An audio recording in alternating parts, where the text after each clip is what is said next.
Parte 5. El anticomunismo anticapitalista. Desconoce el universo la estabilidad, la inmovilidad. El cambio y la mutación son consustanciales a la mera existencia. Todo es pasajero, siempre estamos en época de transición. La vida humana desconoce la calma y el reposo, constituye un proceso, nunca un statu quo. Y, sin embargo, tercamente tendemos a engañarnos pensando en una invariable existencia. Las utopías, todas, quisieran poner punto final a la historia, instaurando algo inmóvil, permanente y absoluto. Obvias razones psicológicas nos induce a pensar así. El cambio altera nuestras condiciones de vida, nuestro ambiente, hemos de readaptarnos a nuevas situaciones, se lesionan las posiciones conseguidas, se ponen en peligro los sistemas tradicionales de producción y consumo, se molesta a quienes, de tarda inteligencia, la mutación les obliga a hacer el esfuerzo de pensar. Contraría, evidentemente, a la propia naturaleza humana al conservadurismo y, sin embargo, de condición conservadora ha sido siempre la posición preferida por la inerte mayoría que, torpemente, se resiste a mejorar, siguiendo los cauces abiertos por las despiertas minorías. La palabra reaccionario suele aplicarse a los aristócratas y eclesiásticos que militan en los partidos denominados conservadores. Y, sin embargo, los ejemplos más señalados de tal filosofía registrar los otros grupos, aquellos artesanos que dificultan el ingreso en sus gremios a nuevos miembros, aquellos campesinos que demandan protecciones tarifarias, subsidios y precios mínimos, los asalariados hostiles a las mejores técnicas, que ansían siempre políticas sociales protectoras y restrictivas. El vano orgullo de bohemios literatos y artistas menosprecia la actuación empresarial por entender implica despego hacia lo que ellos denominan actividad intelectual. Y, sin embargo, empresarios y promotores, en realidad, despliegan mayor intuición y superior esfuerzo mental que el escritor o el pintor de tipo medio. La incapacidad cerebral de muchos que se autocalifican de intelectuales resulta patente al comprobar su impotencia para apreciar las condiciones personales e intelectuales que exige el regentar con éxito una empresa mercantil. Subproducto del moderno capitalismo son todos esos frívolos intelectuales quienes actualmente, por doquier, pululan, su entrometido y desordenado actuar repugna, solo sirven para molestar. Nada se perdería si, de algún modo, cupiera acallarlos, clausurando sus círculos y agrupaciones.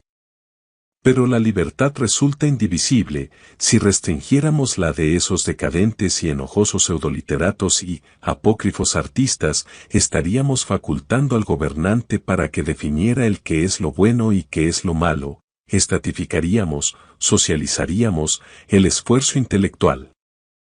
¿Acabaríamos, así, con los inútiles e indeseables? Cabe fundada duda.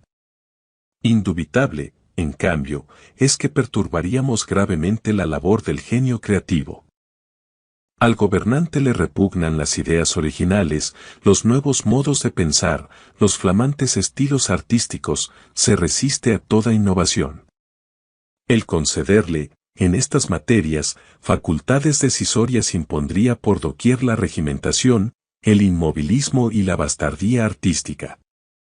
La bajeza moral, la disipación y la esterilidad intelectual de estos desvergonzados pseudoescritores y artistas constituye el costo que la humanidad ha de soportar para que el genio precursor florezca imperturbado.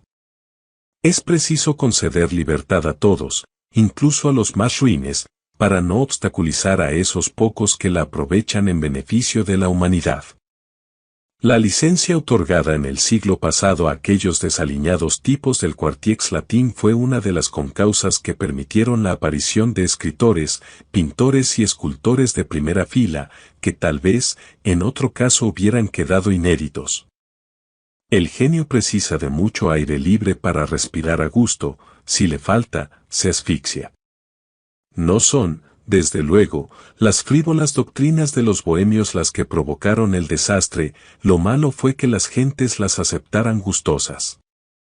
Tales pseudofilosofias las asimilan, primero, los forjadores de la opinión pública, intelectuales, editorialistas, publicistas, quienes, luego, con ellas, lavan el cerebro a las ignorantes masas.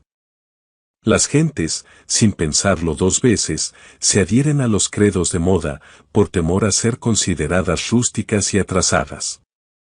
Muy perniciosa para Occidente fue, con su sindicalismo agresivo y su célebre acción directe, la ideología de Georges Sorel, fracasado intelectual francés, cuyo pensamiento, sin embargo, pronto cautivó a los literatos europeos, fomentó decisivamente el extremismo de los movimientos sediciosos, cautivó al monarquismo galo, al militarismo y al antisemitismo, y desempeñó importante papel en la formación del bolchevismo ruso, del fascismo italiano y del movimiento juvenil alemán que desembocó en el nazismo. Hizo de los antiguos partidos políticos, los cuales únicamente en el terreno democrático admitían la lisa, pandillas de auténticos forajidos, que solo entendían el argumento de las pistolas. Gustaba Sorel de hacer mofa del gobierno representativo, del orden burgués, predicando el evangelio de la guerra, tanto civil como internacional. Violencia y siempre violencia fue su divisa. El presente estado de cosas se debe, en gran parte, al triunfo europeo de las ideas sorelianas. Los intelectuales fueron los primeros en exaltar tal pensamiento, lo popularizaron, pese a resultar esencialmente antiintelectual, al rehuir el razonamiento riguroso, la deliberación serena.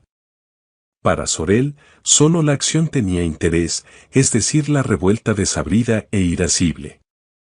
Recomendaba siempre luchar por un mito, cualquiera que fuera su contenido. Si te colocas en el campo de los mitos, inmune eres a la refutación crítica.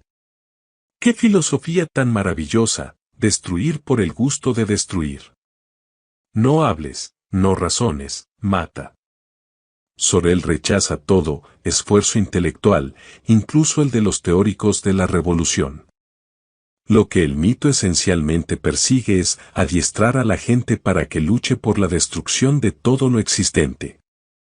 Sin embargo, no hay que achacar la difusión de esta pseudofilosofía destructiva ni a Sorel, ni a sus discípulos, Lenin, Mussolini y Rosenberg, ni a la legión de irresponsables escritores y artistas.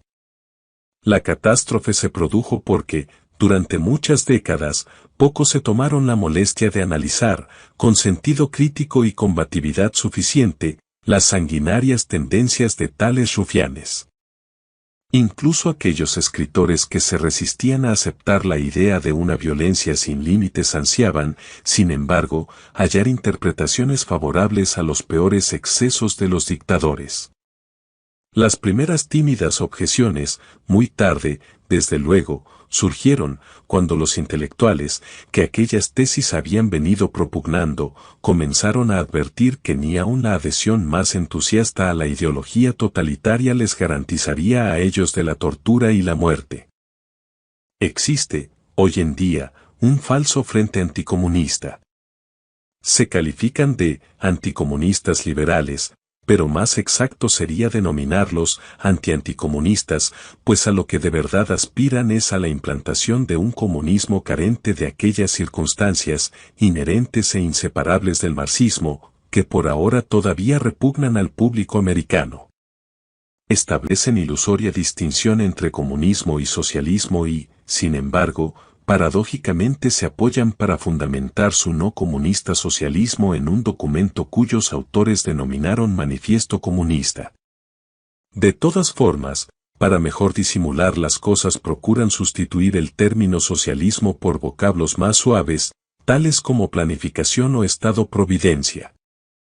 Pretenden oponerse a las aspiraciones revolucionarias y dictatoriales de los rojos, pero, en libros y revistas, colegios y universidades, no dejan de ensalzar, como uno de los más grandes economistas, filósofos y sociólogos, eminente benefactor, liberador de la humanidad, a Carlos Marx, el adalid de la revolución comunista y de la dictadura del proletariado.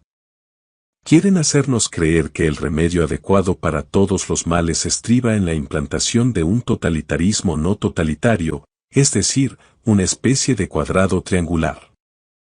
Cuando formulan la más leve objeción al comunismo se apresura a denigrar el capitalismo aún con mayor severidad, mediante frases tomadas del injurioso vocabulario de Marx y Lenin. Recalcan que aborrecen al capitalismo posiblemente más que al comunismo y justifican todos los excesos de este señalando con el dedo los execrables horrores del capitalismo. En definitiva, pretenden luchar contra el comunismo incitando a todos a aceptar el decálogo del manifiesto comunista. La verdad es que estos anticomunistas liberales no luchan contra el comunismo como tal, sino contra una organización comunista cuya minoría gobernante no les acepta. Aspiran a un orden socialista, es decir, comunista, en el cual, o bien ellos, o bien sus más íntimos amigos, manejarán las palancas del poder. Quizás sea excesivo decir que pretendan liquidar a los demás, posiblemente lo único a que aspiran sea a no resultar ellos mismos liquidados, pues, en la comunidad socialista, de tal garantía solo gozan el supremo autócrata y sus secuaces. Todo movimiento, ante algo, implica una actitud puramente negativa. Carece de probabilidad alguna de triunfar. Sus apasionados ataques verbales sirven más bien de propaganda al programa combatido.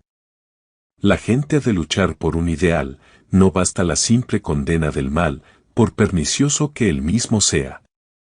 Frente al socialismo, únicamente un respaldo, sin reservas, de la economía de mercado servirá. Tras la triste experiencia soviética y el lamentable fracaso de todos los demás experimentos socialistas, bien escasas probabilidades de triunfo restarían al comunismo, si lográramos desmantelar aquel falso anticomunismo. Y, como decíamos, solo el apoyo franco y leal al capitalismo de laissez-faire impedirá que las naciones civilizadas de la Europa occidental, América y Australia sean esclavizadas por la barbarie de Moscú. Ludwig Heinrich Edler von Mises, Lemberg, 29 de septiembre de 1881, Nueva York, 10 de octubre de 1973, fue un economista austriaco, historiador, filósofo y escritor liberal que tuvo una influencia significativa en el moderno movimiento libertario y en la escuela austriaca. Es considerado por muchos como uno de los mejores economistas de todos los tiempos, al haber propuesto que la economía dependía de la acción humana, la espontaneidad y el conocimiento disperso, haciendo que el resultado económico de la sociedad sea una mezcla de todas las interacciones humanas en libertad. Planteó además lo perjudicial del poder e intervención gubernamentales en la economía que, según su teoría, por lo general llevan a un resultado distinto al natural y por esto muchas veces perjudicial para la sociedad, ya que generan caos en el largo plazo. Entre los títulos del autor destacan, Teoría del dinero y el crédito 1912, Nación, Estado y Economía 1919, Socialismo 1922, Liberalismo 1929, Burocracia 1944, Acción humana 1949, Teoría e Historia 1957.